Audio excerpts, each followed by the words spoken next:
بسم الله الرحمن الرحيم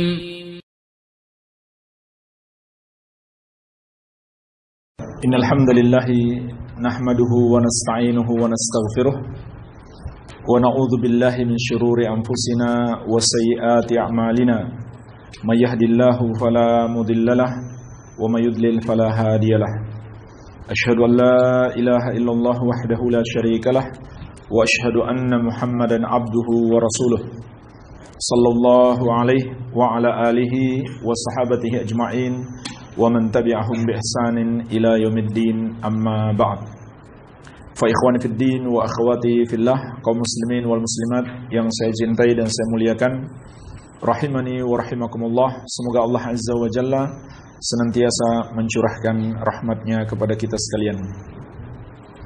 InsyaAllah ta'ala kita akan memulai pembahasan Kitab Tauhid, sebuah kitab yang disusun oleh salah seorang imam besar Ahlus Sunnah wal Jamaah dari abad ke-12 Hijriah, yaitu Syekhul Islam Al-Imamul Allamah Al-Mujahidul Mujaddid Al-Syekh Muhammad At-Tamimi rahimahullahu ta'ala rahmatan wasi'ah. Kitab ini termasuk kitab terbaik di dalam menjelaskan tentang perkara tauhid, terutama bagi para pemula dalam mempelajari tauhid. Judul kitab ini adalah Kitab Tauhid. Lengkapnya adalah Kitab Tauhid alladzi huwa haqqullahi 'alal 'abid. Kitab tauhid yang merupakan hak Allah terhadap para hamba. Diringkas dengan kitab tauhid. Bab pertama adalah sebuah bab yang menjelaskan kepada kita tentang kedudukan tauhid yang sangat agung. Kedudukan tauhid yang sangat agung. Dan kewajiban untuk selalu memprioritaskan perkara tauhid. Bukan hanya mengamalkan, tapi harus selalu diprioritaskan, dipentingkan. Kita langsung saja masuk pada bab yang pertama. Kita masuk dalil yang pertama dari bab yang pertama. Penulis rahimahullah ta'ala menyebutkan firman Allah subhanahu wa ta'ala, "Wa ma khalaqatul jinna wal insa illa liya'budun." Dan tidaklah aku menciptakan jin dan manusia kecuali agar mereka beribadah kepadaku. Surat Az-Zariyat ayat ke-56. Kita akan merujuk pada penjelasan Syekh Al-Allamah Profesor Dr. Shalih Al-Fauzan bin Abdullah Al-Fauzan hafizahullah ta'ala. Tetapi langsung pada inti penjelasan beliau. Maka beliau menjelaskan, di dalam ayat ini terdapat 5 pelajaran penting. Yang pertama, wujubu ifradillahi ta'ala bil ibadah ala jami'is saqalain al-jinni wal insi. Kewajiban memurnikan ibadah hanya kepada Allah atas seluruh makhluk yang berasal dari 2 golongan. Golongan jin dan manusia. Kewajiban memurnikan ibadah hanya untuk Allah bagi seluruh makhluk yang berasal dari 2 golongan, jin dan manusia. Maka jin dan manusia punya kewajiban yang sama, yaitu beribadah hanya kepada Allah Azza wa Jalla. Di sini ada satu yang perlu diperhatikan, bahwa ibadah yang Allah maksudkan dalam ayat ini bukan sekedar menyembah Allah, tetapi sebagaimana kata Syekh, ifradullahi ta'ala bil ibadah, memurnikan ibadah hanya untuk Allah. Sebagaimana juga dikatakan oleh sahabat yang mulia Ibnu Abbas radhiyallahu anhuma, kullu ma warada fil Qur'ani minal ibadah fa ma'naha tauhid. Semua kata ibadah yang terdapat dalam Al-Qur'an artinya adalah tauhid. Jadi kalau ada orang menyembah Allah, apakah dia sudah beribadah kepada Allah? Belum tentu. Kalau dia murnikan ibadahnya hanya untuk Allah, barulah dia dikatakan beribadah kepada Allah. Kalau dia menyembah Allah, tapi dia juga masih menyembah selain Allah, seperti berdoa kepada selain Allah, atau menyembelih untuk selain Allah, atau cinta, harap, dan takut, serta bergantung hati kepada selain Allah, maka sebenarnya dia belum menyembah Allah, belum beribadah kepada Allah. Karena yang dimaksud dengan ibadah, memurnikan ibadah itu hanya untuk Allah. Itulah hakikat tauhid.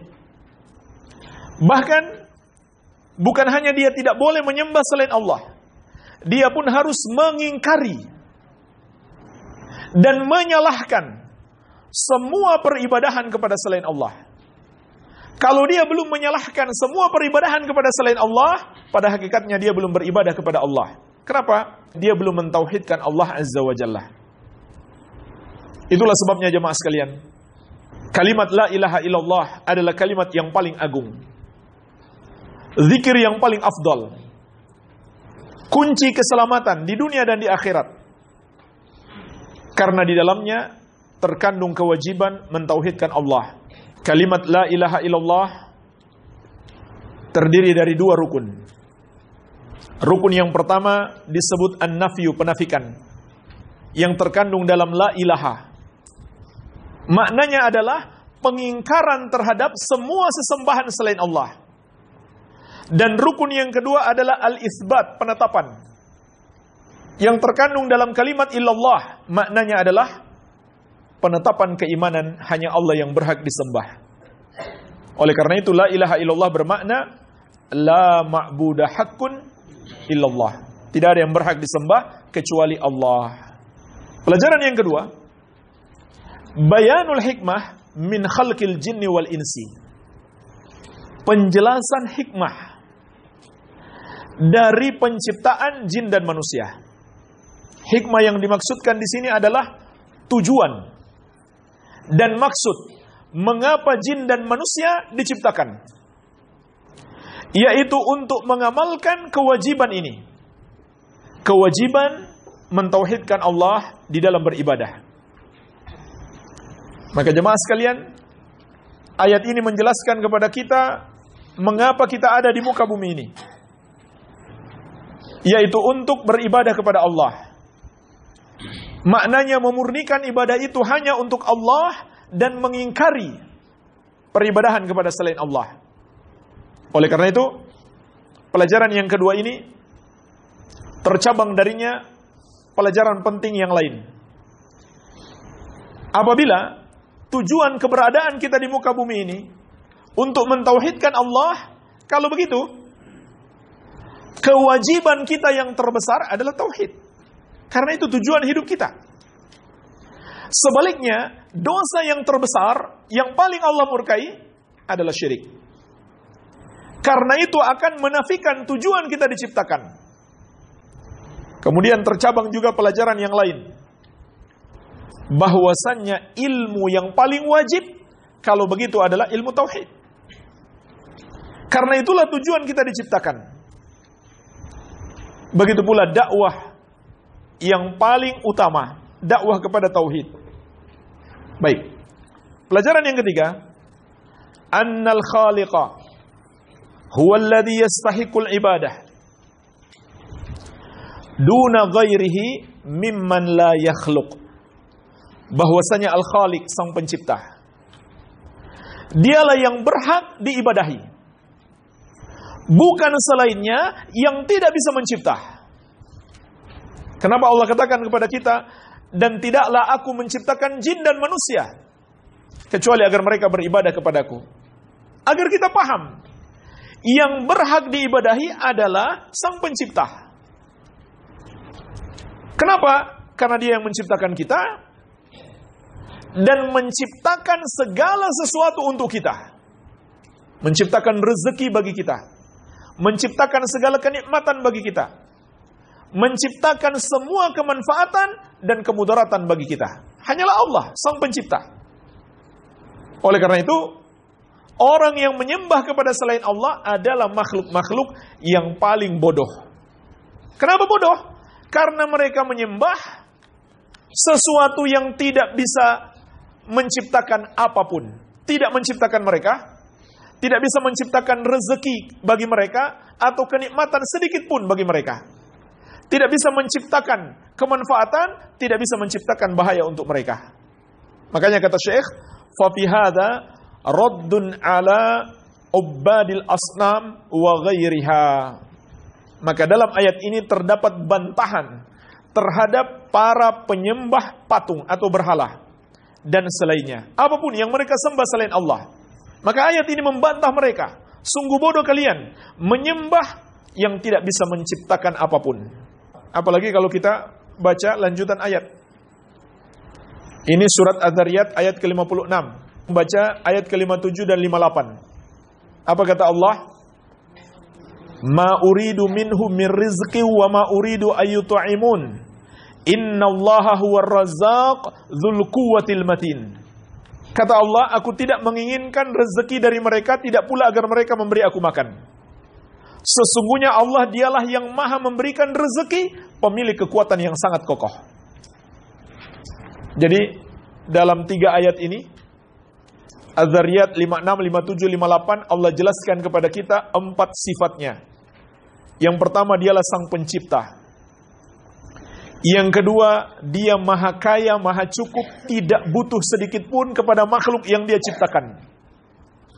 Yang ketiga, dialah Ar-Razzaq, yang maha memberikan rezeki. Yang keempat, dialah pemilik kekuatan yang sangat kokoh. 4 sifat Allah ini sekaligus untuk memperkenalkan kepada kita siapa diri kita. Apabila Allah sang pencipta, kita adalah makhluk yang diciptakan. Apabila Allah yang maha kaya, yang maha cukup, maka kita adalah makhluk yang lemah, yang miskin, yang fakir, yang selalu butuh kepadanya. Apabila Allah yang maha memberikan rezeki, kitalah makhluk yang selalu butuh kepada rezeki darinya. Apabila Allah yang maha kuat, maka kita adalah makhluk yang lemah, yang Allah maha mampu memberikan pembalasan kepada kita. Semua ini untuk apa jemaah sekalian? Untuk menyadarkan kita bahwa hanya Allah yang berhak untuk disembah. Dan makhluk yang tidak menyembah kepada Allah adalah makhluk yang bodoh. Makhluk yang menyembah selain Allah adalah makhluk yang bodoh dan makhluk yang sombong. Kenapa? Dia makhluk yang lemah, selalu butuh kepada Allah, tapi dia tidak menyembah Allah. Dia mempersekutukan Allah, maka dia adalah makhluk yang sombong. Makanya Nabi SAW ketika mendefinisikan tentang sombong, beliau bersabda, Al-kibru batrul haq wa gamtun nas. Sombong itu adalah menolak kebenaran dan menganggap remeh orang lain. Apa itu kebenaran? Semua yang datang dari Allah. Dan kebenaran yang paling agung itulah tauhid. Iya. Pelajaran yang keempat. Bayanu ginallahi subhanahu wa ta'ala an khalqih. Penjelasan tentang maha kayanya Allah, maha cukupnya Allah dari seluruh makhluk. Artinya Allah enggak butuh kita sedikit pun. Wa hajatil khalqi ilaih. Dan kebutuhan makhluk kepadanya. Makhluklah yang butuh kepadanya. Li'annahu huwal khaliq wa hum makhluqun. Karena Allah dialah sang pencipta, sedangkan mereka adalah yang diciptakan. Apabila kita mengenal Allah sang pencipta, maka otomatis kita pun mengenal Dia yang maha kaya. Karena Dia yang mencipta segala sesuatu. Maka Dia yang maha kaya, Dia yang maha cukup, kitalah yang fakir, yang selalu butuh kepadanya. Iya. Oleh karena itu tadi jemaah sekalian, orang yang tidak menyembahnya, atau menolak perintahnya, atau menerjang larangannya, maka dialah orang yang sombong. Dia masih tinggal di bumi Allah, dia masih makan rezeki dari Allah, dia masih menghirup udara yang Allah berikan setiap hari, tapi dia menentang Allah, dia tidak mau tunduk kepada Allah, maka dia adalah orang yang sombong. Maka dari itu orang yang paling sombong adalah yang melakukan dosa terbesar kepada Allah. Itulah dosa kesyirikan dan kekafiran. Baik, ini yang keempat. Yang kelima, isbatul hikmah fi af'alillahi subhanah. Penetapan sifat hikmah dalam perbuatan-perbuatan Allah Azza wa Jalla. Karena dalam ayat ini Allah mengabarkan kepada kita, Allah menciptakan makhluk dikarenakan satu hikmah. Apa itu? Ibadah. Maka kita bisa memetik bahwa Allah dalam melakukan perbuatannya pasti mengandung hikmah. Tidak mungkin tidak. Dan bahkan Allah memiliki nama Al-Hakim. Al-Hakim itu ada dua makna. Yang pertama, maha hikmah. Yang kedua, yang maha menentukan hukum. Itu arti nama Al-Hakim. Iya. Sehingga setiap apapun ketetapan Allah pasti mengandung hikmah. Hanya saja jemaah sekalian, terkadang hikmah itu Allah jelaskan, terkadang tidak. Dan terkadang yang tidak dijelaskan itu kita pahami. Apa sih hikmahnya? Dan terkadang kita tidak pahami. Oleh karena itu, yang terpenting bagi kita bukan memahami apa hikmahnya, tetapi tunduk dan patuh. Itu sifat orang beriman. Ketika dia dipanggil, ketika dia diseru untuk taat kepada Allah dan Rasulnya, maka dia mengatakan sami'na wa ata'na. Kami dengar dan kami taat. Iya. Bukan kami dengar dan kami pelajari dulu ada hikmahnya, tidak. Kalau ada hikmahnya kami lakukan, kalau tidak ya tidak. Yang lebih parah lagi, kami dengar dan kami lihat dulu. Cocok tidak dengan budaya bangsa? Cocok tidak dengan adat istiadat daerah kita? Cocok tidak dengan hukum dan undang-undang negeri kita? Kalau cocok, baru kita amalkan. Ini orang-orang sombong semuanya. Dan subhanallah, setan kemudian menghiasi. Seakan-akan perbuatan yang mereka lakukan, kesombongan kepada Allah, sebagai sebuah kebaikan. Adat istiadat, budaya-budaya bangsa, hukum-hukum dan undang-undang mereka yang bertentangan dengan syariat, mereka sebut itu namanya demi menjaga toleransi. Atau mereka sebut kearifan lokal. Macam-macam. Mereka buat sebutan-sebutan, padahal itu adalah bertentangan dengan syariat. Itulah jemaah sekalian, di antara tipuan setan. Setan menghiasi buruknya amalan mereka, sehingga mereka melihat sebagai sebuah kebaikan. Hati-hati. Di antara tipuan syaitan adalah tazyin, menghiasi. Yang buruk terlihat indah. Yang pasti setiap ketentuan Allah mengandung hikmah. Baik.